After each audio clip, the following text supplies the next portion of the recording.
You got athletes who are having conversations where the president is sitting down with everybody but you to talk about your financial state. Yeah. You should be investing in political races, right?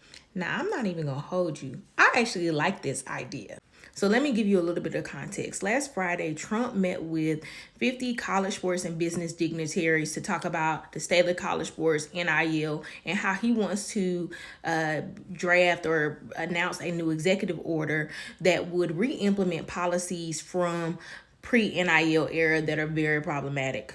He asked, well, why can't we go back to the way things were before and then basically ram this through the court system?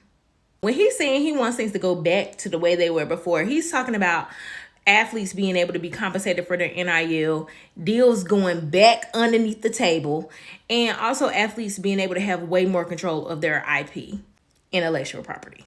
And surprisingly, at this meeting, there were no athletes there. The reason why I like this idea from Gary is because this shows exactly how athletes can use their status and leverage their position to create change and have a voice and say in what goes on in college sports. And let me be clear, there are a very small percentage of athletes that are capitalizing on their NIL and a very smaller percentage that are actually making like for real money, like play money. And why I thought this was so interesting is because athletes have been involved in the roundtables in the past. So the fact that none were invited to this conversation leads me to think that he doesn't care about the voices of athletes. He doesn't care to hear what you think. Guess what? He's not dealing with the pre-NIL era athletes. He's dealing with the athletes that got a little status and got some change. And they have a chance to have influence politically.